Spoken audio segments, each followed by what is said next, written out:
Заряджай мозок. Слухай Радіо М.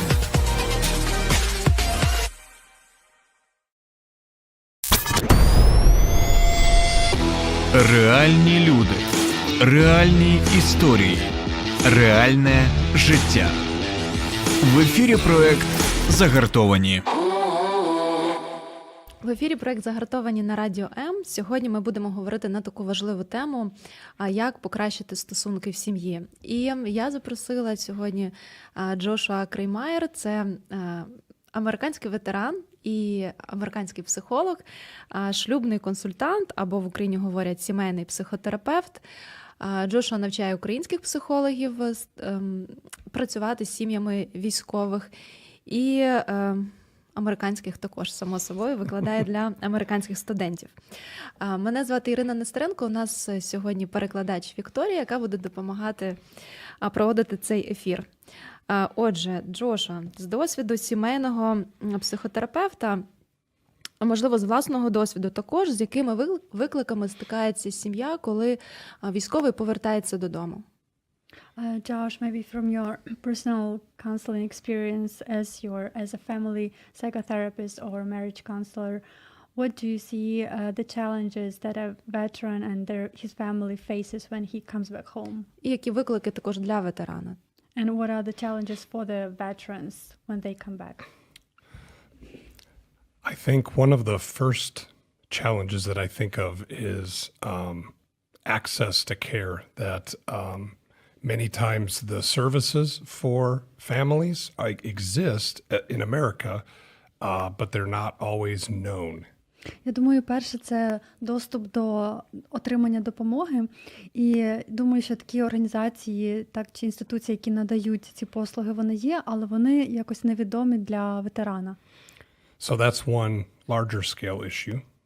Це такий велика така потреба є в цьому. But as far as what the families come with, it's varied. А те, з чим стикаються сім'ї, це може варіюватися. I think one of the biggest struggles can be children. Думаю, одне з таких великих викликів може бути це діти. Especially younger children. Особливо менші діти. They are loud often and unpredictable. Тому що вони голосні, часто непередбачувані. So they can trigger the veteran with like a PTSD type of response. І вони можуть ніби тригернути ветерана і викликати симптоми ПТСР. And older children, sometimes their way of communicating that they want to connect is by having bad behavior. It gets the attention of the parent, but the underneath meaning is often, I want to connect with you. So they get this bad attention, but it's still attention. І також діти, які можуть поводити себе погано для того, щоб отримати увагу. Так, і вони можуть таким чином отримувати увагу через свою недобру поведінку.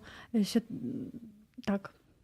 So I think the biggest theme in reintroducing each other and reconnecting as a family is that everybody involved has developed different roles while they're separated. І я думаю, що важливо, коли відбувається таке воз'єднання сім'ї, тому що, наприклад, діти, коли себе так поводять, вони хочуть воз'єднатися таким, можливо, не дуже добрим чином. Тому, коли сім'я знову разом, потрібно подумати про стратегії і ролі кожного, як воз'єднатися, так як довший час вони були роз'єднані. So I'll share just a brief example of my own experience personally, but that I see in a lot of veteran families. Я можу так коротко поділитися своїм досвідом, як було в моїй сім'ї, але теж знаю, що багато ветеранів з цим стикаються. When I came back from combat, all I wanted to do was play with my children, have fun and relax. Коли я повернувся вже з військових дій, все, що я хотів, це просто гратися з моїми дітьми, якось розслабитися. This was the expectation that I had, that we would have these celebrations and just have fun. However, this differed significantly from what my wife was her expectations of me coming home. Це ніби були мої такі очікування, що я повернусь додому, ми будемо святкувати, проводити разом час, але очікування моєї дружини трошки відрізнялися від моїх очікувань. She was expecting that I would plug back in to be the helper that I am. We'd work together and that I could help do some of the things that she had been doing while I was gone. Моя дружина більше очікувала, що я приїду і включуся в ту роботу, яку ми робимо разом, тому що так як мене не було, все було на ній. Вона очікувала, що я знову приїду, буду допомагати їй з усім. So that was problem number one. Це була проблема номер 1. But there's a secondary problem when I would start to do the things that she wanted, such as helping, I would do them a certain way. І вторинна проблема, яка виходила з цієї, коли я намагався їй допомагати, так як вона цього очікувала, я робив це в певний інший спосіб. She wanted me to do different things, but what I found out is that when I did them, if I didn't do them the way she had been doing them while I was gone, she actually started to get kind of upset with me.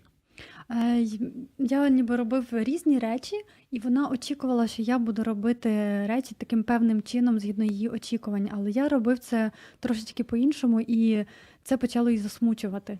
So I think it's just those kinds of patterns that the way I say it in therapy is that we, as therapists, we help make the unspoken things spoken.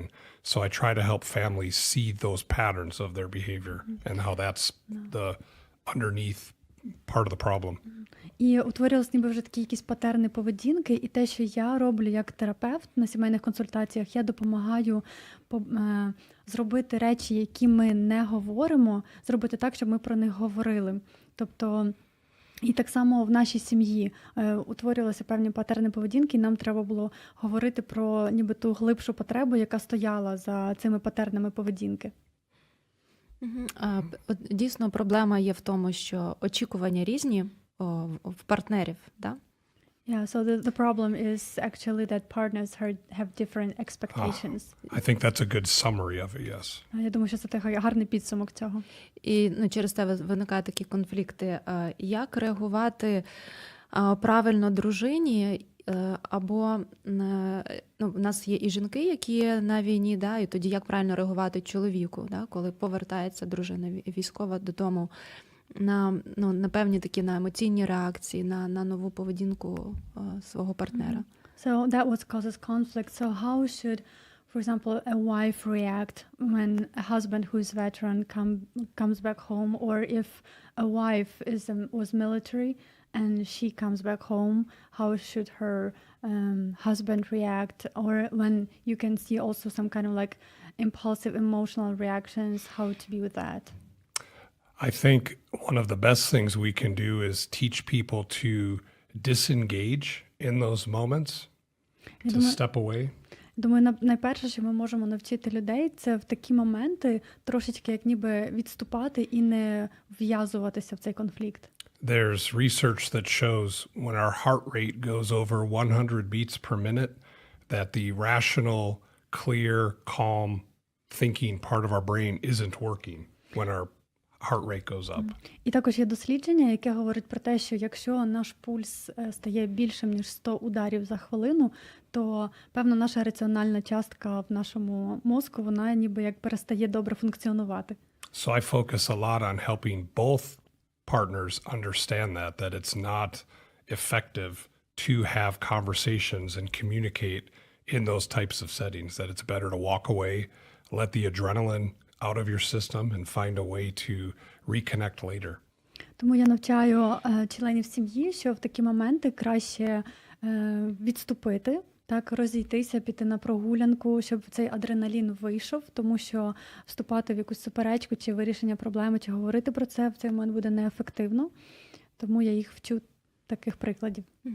І дійсно знання того, як працює мозок під час стресу, може допомогти вчасно собі сказати «стоп, зупинись, піди прогуляйся». And also, when you have a knowledge how your brain works when you're stressed, so it helps you to disengage. Yes. І, до речі, ви на своїх навчаннях показуєте ось цю модель, да, на руці модель, як працює мозок під час стресу. І в нас є і відеоефір, також і аудіо. Да, може, ми тут коротко так покажемо, це візуально зобразимо, як працює мозок, і супроводимо голосом, що відбувається під час стресу. And I know that during your trainings you show an example how your brain works and you model that. And we have also one video where we can show how the brain works and Можемо це зробити?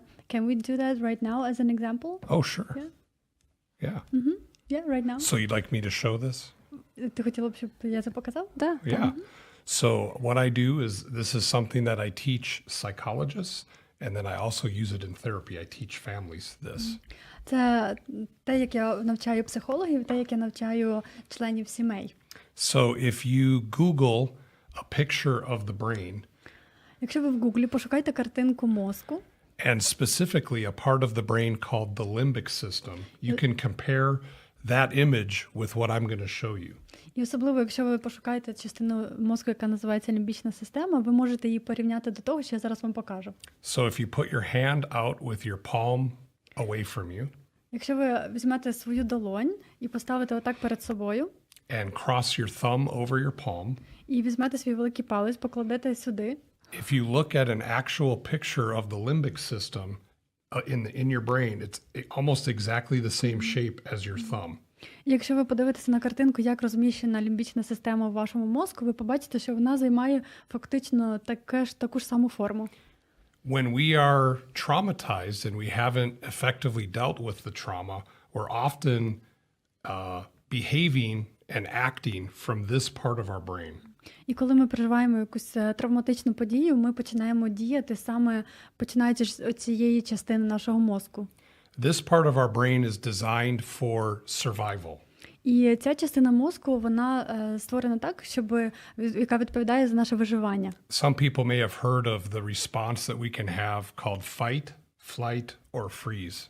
І люди можуть мати різну реакцію на якусь стресову подію, і ми говоримо, що можуть бути такі реакції, як бийся, втікай, замри. When we hear something, see something, or smell something that our brain perceives as dangerous, this part of the brain starts to get very active. І коли ми щось бачимо чи відчуваємо якийсь запах, який може здатися небезпечним, то активується саме оця частина нашого мозку. All of the blood goes out into our muscles so that we can run away, fight, or freeze to survive, to make it through whatever that scary thing is. Так, і кров починає бігти по нашому тілу, і наше тіло готується до однієї з цих реакцій: або битися, або тікати, або завмерти.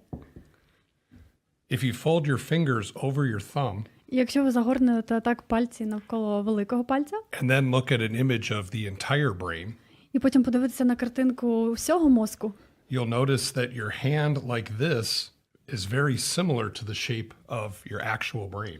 і ви помітите, що форма вашої руки складена ось так, дуже схожа на форму вашого мозку. The outer part of our brain, this is the calm, clear, rational thinking part of our brain. І така зовнішня частина нашого мозку – це раціональна частина, так, яка заспокоює нас. This is what we need to do to have effective communication with other humans. Вона нам потрібна для того, щоб мати ефективну комунікацію з іншими людьми. The problem with unresolved trauma is that we hear things, smell things, or see things that we think our body reacts like it's a life or death threatening situation when often it is not. І коли є травматична подія в житті людини, так, і вона не є вилікувана, то якась подія, яка може здатися нам загрозою, чи нам, чи нашому життю, вона автоматично починає, наш мозок реагувати на неї як небезпеку. So if I have unresolved trauma and I'm just sitting at my table and my child knocks a glass off of the table, I'm going to go to this part of my brain.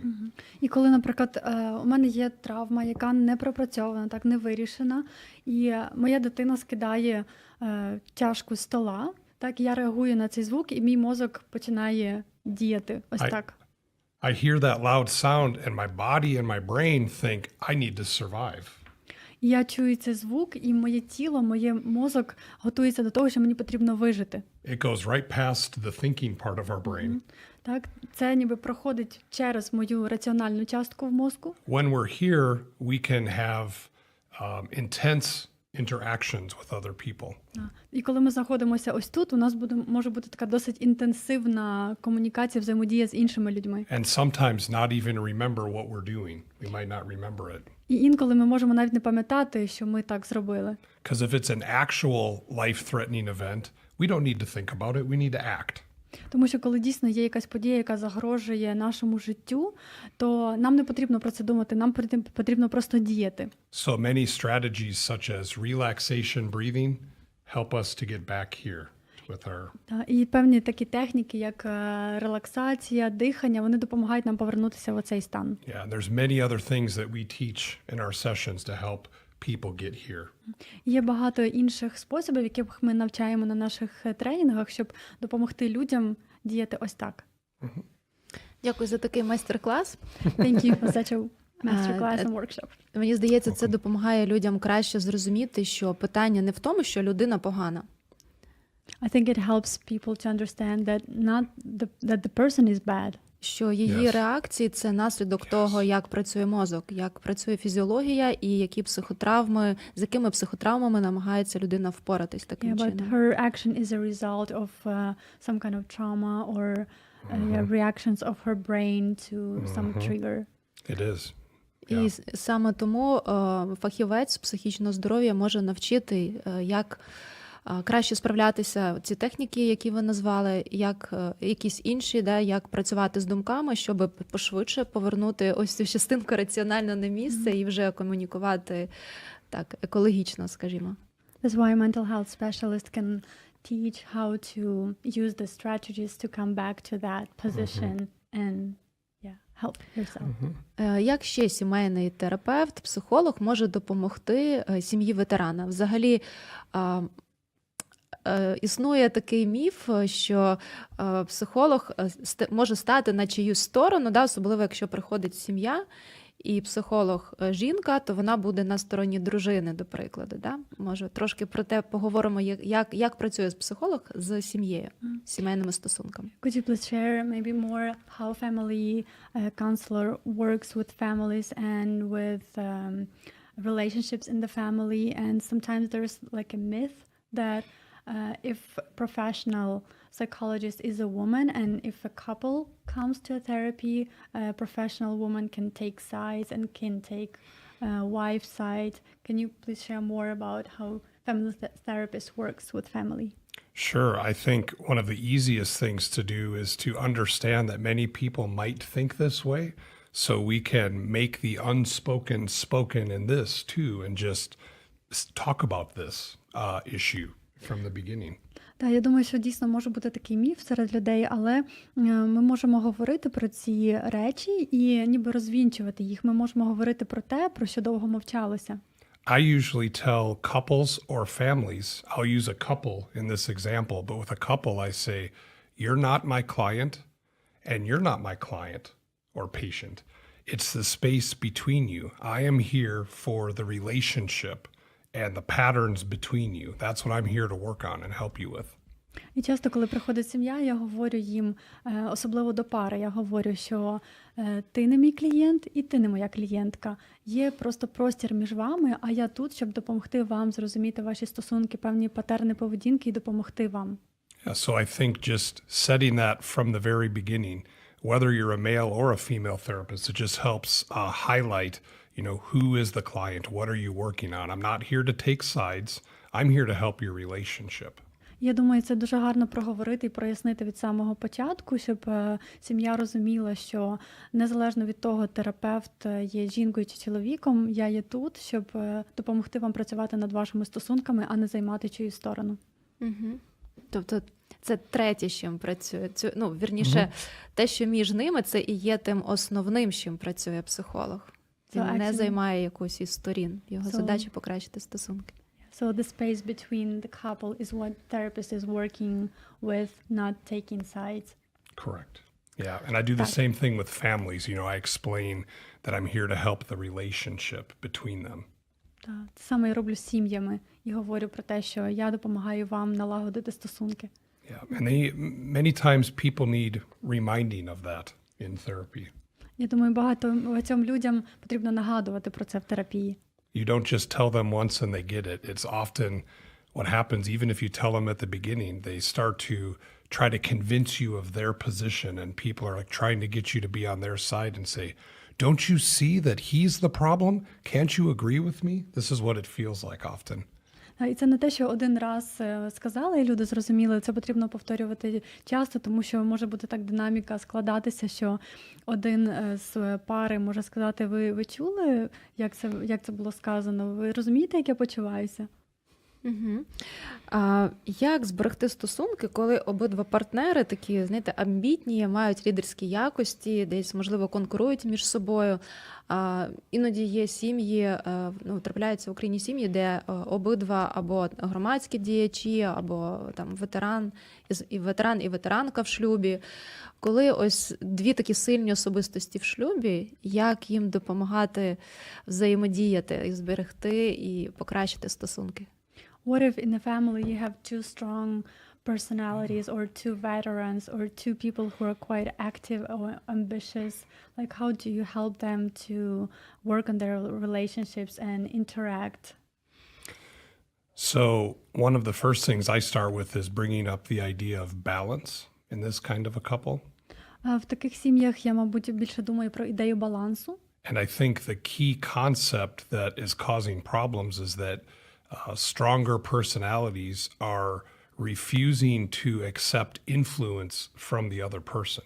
Я думаю, що може спричиняти такий сильний конфлікт, це коли одна сильна особа не може сприйняти ніби вплив чи авторитет іншої сильної особи. So I really work on speaking that, talking about that concept, and then doing activities or exercises to help each person soften a little bit and get some different pattern of behavior going where they can feel safe to accept influence from each other. І часто я ніби так говорю про такі загальні ідеї з ними і намагаюся робити вправи, якісь техніки для того, щоб пом'якшити кожного з них трішечки, щоб вони могли ніби більше один до одного відкритися і сприйняти авторитет один одного. Угу. Дякую. І хотіла би зараз перейти до теми про сімейні ретрити, які ви проводите. В Колорадо, крім викладання, консультування, ви вже деякий час проводите сімейні ретрити. Розкажіть про це більше. Яка їх мета, які очікування ваші, учасників, вашої команди і які результати? And thank you. And right now I would like to talk about the topic of family retreats. I know that you held them in Colorado, and I know that you do that here. Could you please share more about the purpose, some kind of like outcomes and your expectations? Sure. So I initially got involved with family retreats through a social worker who had seen at the beginning of Iraq and Afghanistan wars for American veterans that there was a lot of resources for veterans, but not for families. Я як спершу стикнувся з сімейними ретритами, це з соціальним працівником після бойових дій в Косово і в Іраку. Ми побачили, що він побачив, що є багато ресурсів для ветеранів, але не для сімей. So she started gathering people that formed this random team of random people that she would facilitate these retreats. She got donors to supply some money. She got certain people to watch the youngest children. And then she invited me. I was coming up just on one day of the retreat to work with the couples. That was my initial part. І ця соціальна працівниця ніби почала збирати таких різноманітних людей, щоб організувати ці ретрити, знайшла донорів для спонсорів для фінансування, знайшла людей, які би працювали з дітьми. Мене запросила теж, я був, здається, один день на цьому ретриті, щоб працювати з сім'ями. So I was doing this work, and at the same time I started teaching a class called Counseling Military Couples. І я робив це, а також я почав викладати предмет, який називається «Консультування ветеранських сімей». And the last Saturday of this class was the day that the director of these retreats, she wanted to do a retreat. On that same day. It was the same day as the last day of our class. І останнє заняття, яке я мав, було в суботу. І саме в цей день ця соціальна працівниця хотіла проводити ретріт. And I had the idea that I'm trying to teach these newer therapists how to effectively work with military families. Could I make the final assignment in this class to do an activity at this retreat? І я думав, що я готую цих консультантів працювати з ветеранськими парами. Я подумав, чи можу я зробити таке завдання для них, щоб вони почали фактично втілювати в життя цю програму на цьому ретриті. So I got permission to do that, to have the assignment for the class to facilitate 1 hour and a half at this retreat with couples. І я отримав цей дозвіл взяти своїх теж студентів, приїхати на цей ретрит і ніби модерувати такий семінар, тренінг для цих пар. So sometime after that, we received a grant from a health foundation in Colorado, and that allowed us to fund the retreats for several years. І також після цього ми отримали грант від однієї організації здоров'я в Колорадо, і це допомогло нам організувати наступні ретрити для сімей. That grant ended a couple of years ago, І цей грант завершився кілька років тому. and now I'm working for an organization called Project Sanctuary that does retreats. They have a little different model, but I'm working with them to continue to do retreats. І я зараз співпрацюю з іншою організацією, яка називається Program Sanctuary, і ми робимо ретріти уже трошечки по іншій програмі, але для сімей теж. А як би ви визначили от сімейний ретрит? Що це? Отак в кількох словах. How could you define what is a family retreat like in few words? Sure. So I think a family retreat is when we are able to take a family and group of families away from their normal environments and get them into a natural setting outside of the city, either far away from or just outside of a city, so that they can focus on their relationship and not the busyness of life, of regular everyday life. Я би назвав це період, коли ми беремо сім'ю або кілька сімей, і вони виїжджають за межі свого звичного проживання, місця. Це може бути під містом або десь далі, на природі. І для того, щоб вони зосередилися тільки на своїх стосунках. І в Україні ви вже провели 4 ретрити сімейні. In Ukraine you have already 4 family retreats. 2 з них відбулось ось один в грудні, другий в січні, от щойно повернулися. And 2 of them were in December and January. You just came back from one of them. Я, до речі, була на них присутніми, тому дуже вдячна за можливість навчатися паралельно і допомагати сім'ям, поєднувати ці можливості.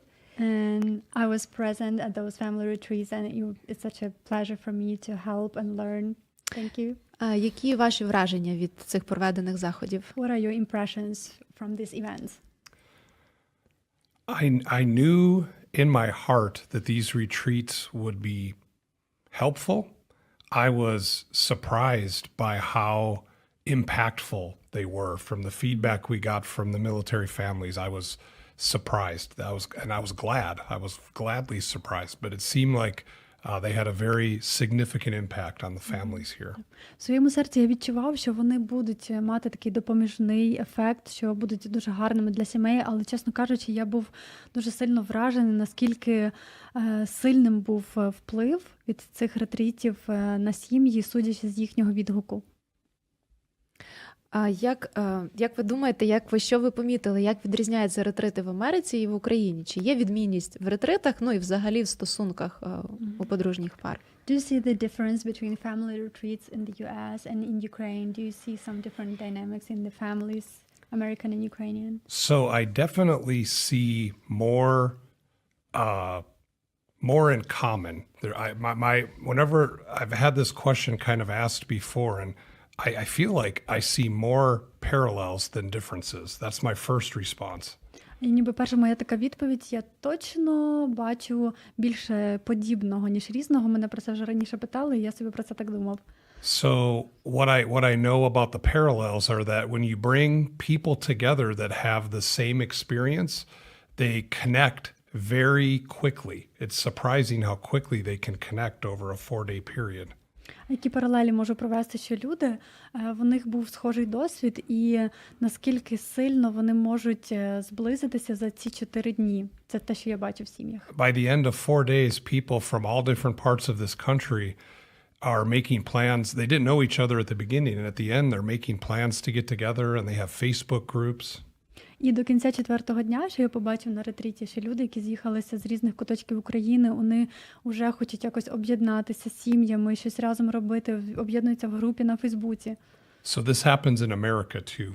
І те саме я бачу в Америці. One of the differences that I see is that I think the culture here, people are used to holding things in more. Є відмінності, які я бачу. Це, мабуть, якась культуральна така особливість, що в Україні сім'ї більше тримаються в собі, люди в загальному. There was a time in the history here that psychology was weaponized. It was used to hurt people. Я знаю, що був такий період в Україні, коли психологію використовували як щось злочинне проти інших людей. So I think just the idea of sitting with a psychologist can be intimidating and people don't know what to expect.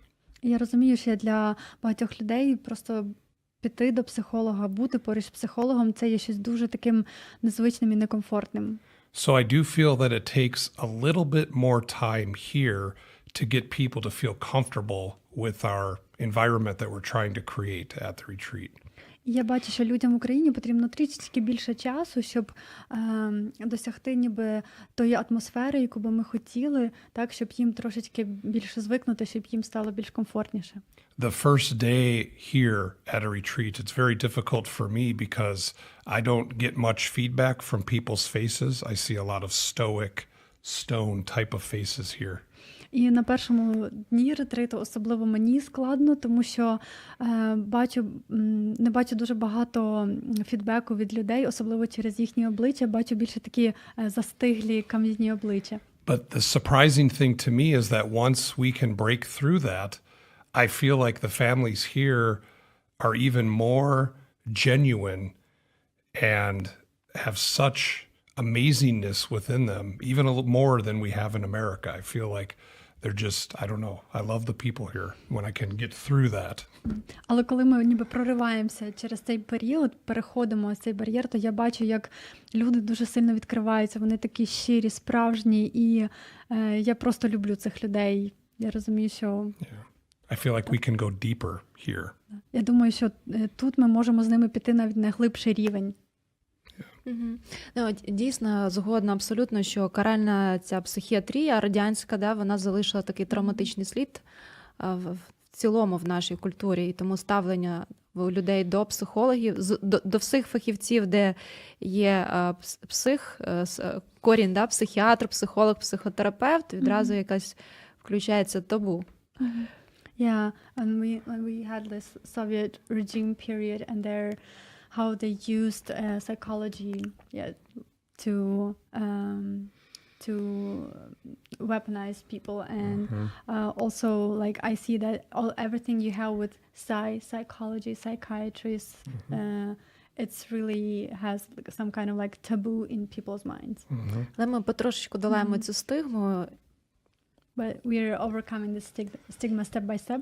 Yes. І навіть на цих співбесідах, на анкетуванні сімей, які їхатимуть на ретрит, коли ми говоримо про те, що буде за кожною сім'єю закріплений психолог, який супроводжуватиме впродовж 4 днів, то я бачила, що реакції були такі, іноді вони напружувались від того. And also when people filled in application forms, and there was an information that every family will have a psychologist, so I saw some kind of like a bit tension in people when they saw this information. Але як ми побачили разом з вами, результат вже на завершенні ретриту, частина людей приймають рішення працювати далі з психологом.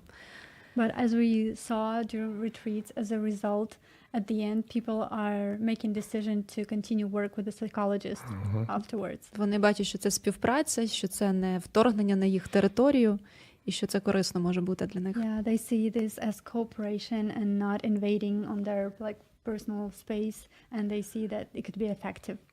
This makes my heart very glad. That was my hope. Моє серце дуже цьому радіє, тому що це було моє сподівання, таке було. Джошуа, як бачите можливість поширювати цей досвід? Я знаю, що є вже методичні матеріали, бачила вашу книгу англійською мовою по проведенню ретритів. Як ми можемо в Україні поширювати цей досвід для ветеранських сімей? Josh, I saw that you prepared some materials, your book. How do you think how we can in Ukraine popularize this idea and help to organize such retreats?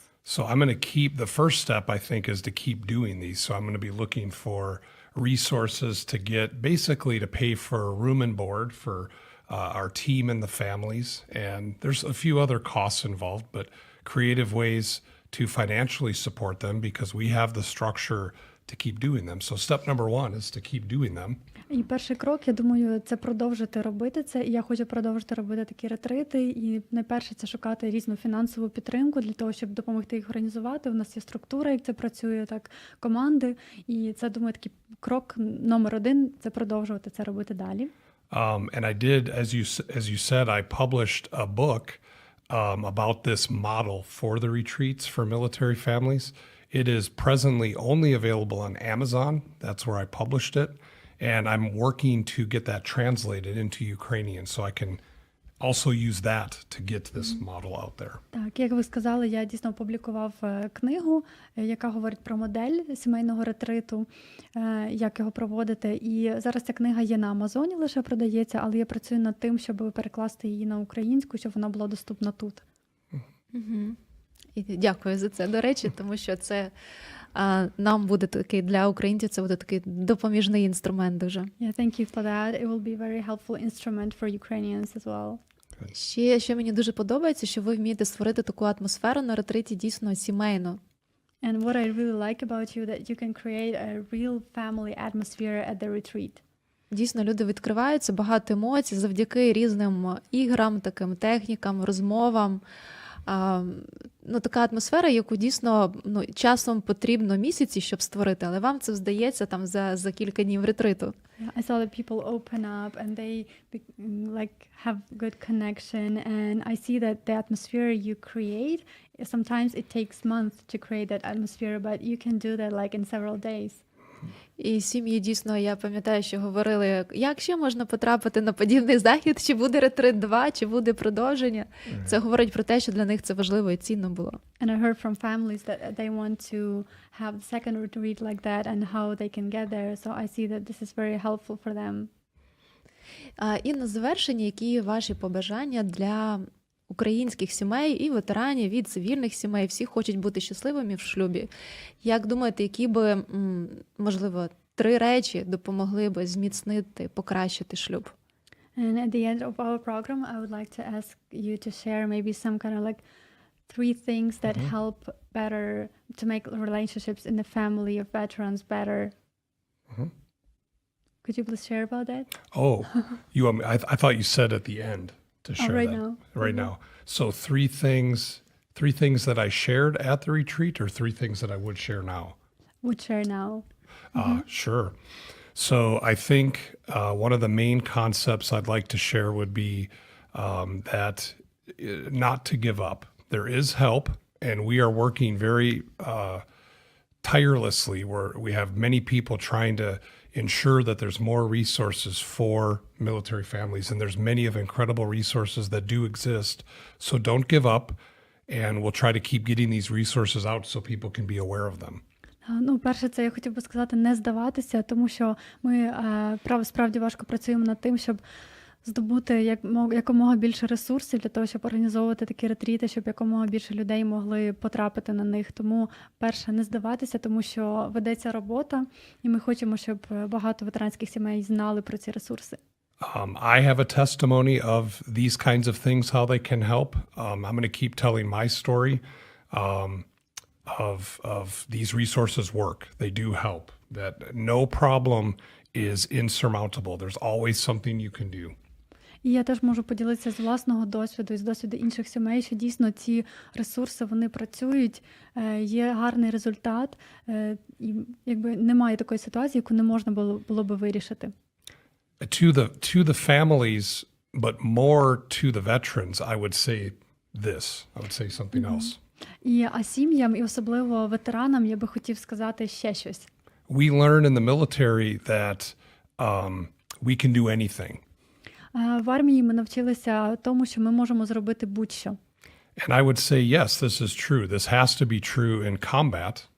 І я можу сказати так, це правда, так має бути, особливо на полі військових дій. We don't give up, we keep fighting through until we can't move anymore. Ми не здаємось, ми продовжуємо боротися, аж допоки ми можемо рухатись. So I would say reaching out, we learn to believe that reaching out for help would be a sign of weakness. І, можливо, ми навчилися тому, що просити по допомогу – це знак слабкості. And I would challenge you to say it's actually weak to think we can do it alone. It's stronger to reach out for help. We're stronger together. Two people together can do more than one person alone. Але я хотів би такий ніби кинути виклик і сказати, що просити по допомогу – це навпаки сила, тому що одна людина не може зробити те, що може зробити дві людини. So there is a mission that continues beyond your service in the military. І є певна місія, яка продовжується після завершення вашої участі у військових діях. So don't give up on your family, on your life, on your work. І не здавайтеся ні щодо вашої сім'ї, роботи, життя загалом. They need you and society needs you. Вони вас потребують, і також суспільство потребує вас. You have so many things to give to your country still. І у вас все ще так багато всього, що ви можете дати іншим вашій країні.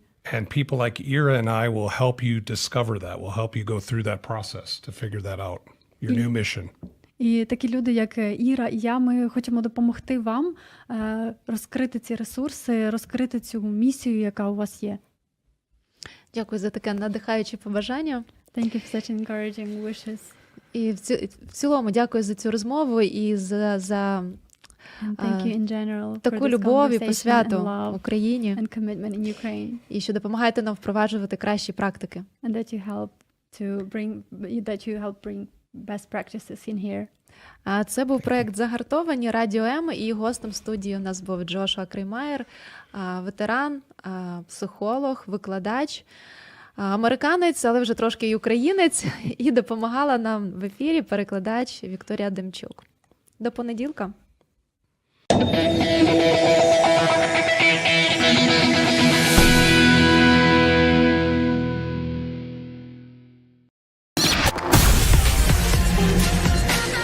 Заряджай мозок. Слухай Радіо М.